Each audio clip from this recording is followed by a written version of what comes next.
Pernah mimpi Rasulullah khawatir. Sebab Rasulullah bersabda, "Man ra'ani fil manam fasayarani fil yaqظah." Siapa pernah melihat aku dalam guring, pasti waktu bangunnya dia melihat aku. Mafhum mukhalafahnya, ujar ahli balaghah, ya kan? Ujar ahli apa? Usul fikih, balikannya itu itu mafhumnya, mantoknya, mafhumnya. Siapa kada bisa bermimpi melihat aku, kada melihat juga di waktu bangun. Maksudnya bangun di sini, di dunia atau di padang mahsyar. Rasulullah ada, ini kada melihat. Dalam kubur Rasulullah ada. Ini siapa? Orang ini ngarannya diutus jadi rahmat bagi seluruh alam. Kita kada melihat. Lawan Nabi lima palak menjawab.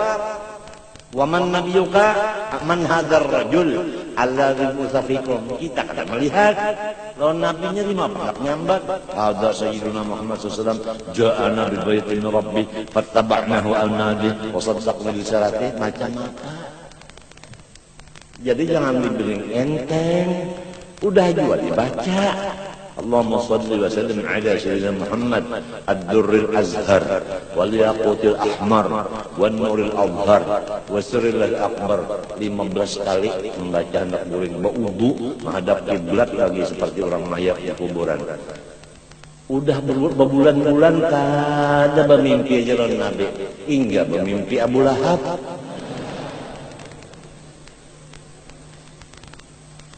Coba kita sebentar menyadari di mana kesalahan kita. Ulama tasawuf menyatakan kesalahannya satu, karena adab dengan syekh, dengan gurunya kada benar. Sebab guru itu pintu untuk mimpi bertemu Rasulullah. Selama kita masih lawan guru, kada ta'zim, kada hormat, pintu ru'ya kepada Rasulullah ditutup oleh Allah. Itu ijma ulama tasawuf itu, penyebabnya itu. Oleh sebab itu rancak-rancak membaca Allahumma astur ujuba muallimi anni wa la tadhhab barakatihim anni, ya Allah, jangan sampai ulun mendengar, melihat akan aib guru ulun satupun. Yang tutup ya kan aib guru ulun dari ulun. Telinga jangan mendengar, mata jangan melihat.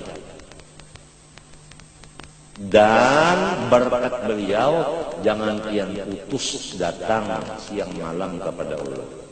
Kalau kita melihat aibnya guru dengan mata atau mendengar dengan telinga, pasti hati kita lawan guru itu ghibah. Artinya kita tuh jahat sangka kepada guru. Ghibah juga ngarannya, tapi di hati. Lamun kapan dari muntong, kenapa guru jadi kayak itu dengan lisan ghibahnya. Nah ini. Jadi suudzon di hati itu ghibah juga ngarannya, tapi di hati. Nah ini nang khilaf ulama. Ada nang melakukan dosa, ada nang kada. Tapi walaupun khilaf, walaupun tidak dosa, ijma ulama tasawuf mengatakan menutup mata hati.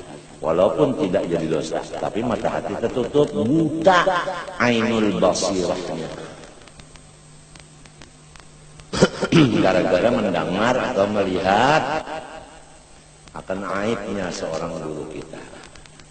Walaupun guru itu melajari satu huruf lawan kita, misalnya alif, kita bisa baca alif karena guru itu udah ujar Sayyidina Ali, ana abdu man 'allamani harfan wahidan insya'a ba'ani wa insya'a a'taqani. Aku menjadi budak bagi guru yang melajari satu huruf kepada aku. Sekiranya guru itu menjual badanku, duitnya dipakai dimakan beliau, aku ridho.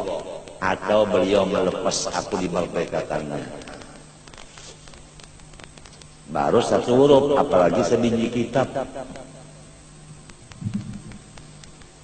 Allahumma astur uyuba muallimi anni wa la tadhhab barakatihim anni. Iya kan? Dan kalau kita punya guru punya dzurriyyat, anak sidinka, cucu sidinka, buyut sidinka. Lah, itu kalau mereka berbuat salah, dzurriyyat mereka berbuat salah, nang paling disayangi oleh guru seorang yang mendidik anak cucunya ke jalan kebenaran dengan hormat dan takzim kepada anak cucunya. Itu seperti anak cucu Rasulullah. Misalnya ada yang minum keras. Nah, siapa yang bisa mendidik dengan hormat dan takzim karena dia darah dagingnya Rasulullah, jangan seperti orang biasa. Mendidiknya itu harus dengan hormat dan membesarkan, dan dengan kata-kata yang lemah lembut, dengan cara yang halus, sehingga itu ayat tadi atau ipah tadi taubat daripada minum. Ini misal. Nah, tidak ada sesuatu yang lebih dicintai Rasulullah selain dari orang yang mengembalikan anak cucunya ke jalan kebenaran. Demikianlah seorang guru sangat berterima kasih dan sangat mencintai kepada orang yang mendidik dzurriyyatnya yang salah diarahkan kepada kebenaran. Tapi jangan lupa, dia mengandung darah daging guru itu. Harus darah daging itu dihormati, dibesarkan, dan salahnya tetap dibenarkan. Janganlah kasar, jangan keras, jangan macam-macam. Itu harus tahu cara-caranya. Lamun kada kawa melaksanakan, doakan aja, ya Allah jadikanlah dzurriyyat guruku menjadi orang yang saleh. Itu aja udah. Kalau sudah kada bisa kita cara-cara itu kada bisa, mendoakan barang. Itu paling udah disukai. Kita aja membisi anak salah, ada nang memimpin jadi baik, umat senangnya hati kita, ya lah. Nah, tapi kalau tidak ada nang membetulkan, maka guru nang di dalam kubur itu, ya Allah kasihan, kurus karing dalam kubur. Terpaksa guru itu mendatangi ruhnya kepada guru nang ada masih hidup. Padahyakan anak unda, nyawa aja lagi ganti unda. Nasihatiakan anak unda, padahyakan cucu unda. Unda dalam kuburan kayak ini nah, kurus karing. Gara-gara unda kada sampat mendidik anak unda, kada sampat mendidik cucu unda.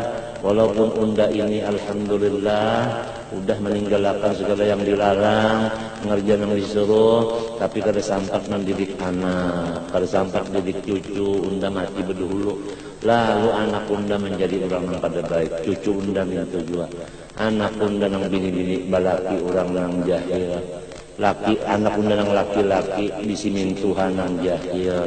Kada ada nang mendidikakan inya. Unda sudah mati, nyawa aja gantinya. Tulung pada hiakan anak cucu unda. Lawan yang masih hidup, terpaksa yang masih hidup ini secara umum aja udah memberi nasihat. Jadi kembalikanlah ke jalan kebenaran dzurriyyat orang saleh dengan adab, yaitu ta'zim dan hormat. Kalau kada bisa ta'zim hormat, masih sifat lagi keras dan kejam, doakan aja, mudahan inya jadi orang soleh. Jangan minta, mudahan inya jangan memberi malu arwah abahnya, arwah kainya. Itu kekasaran doa. Apalagi mudahan inya mati. Bapak, doakan orang mati, hendak dua mudahan inya meninggal. Artinya meninggalkan akhlak yang jahat, bukan meninggal dunia, bukan. Hei, kamu ini mapolnya kan boleh kalau dibuang, mapol boleh kan dibuang? Hah? Kenapa bahasa nahunya? Mapol dan apa bahasa nahunya? Boleh dibuang tak? Kenapa guru Mas Dar ingat tak? Kalau Pak R kalau boleh dibuang. Kalau mapol boleh aja dibuang. Fadlah, nah ingat alhamdulillah. Guru itu 70 tahun ingat aja lagi sih. Fadlah ngarannya.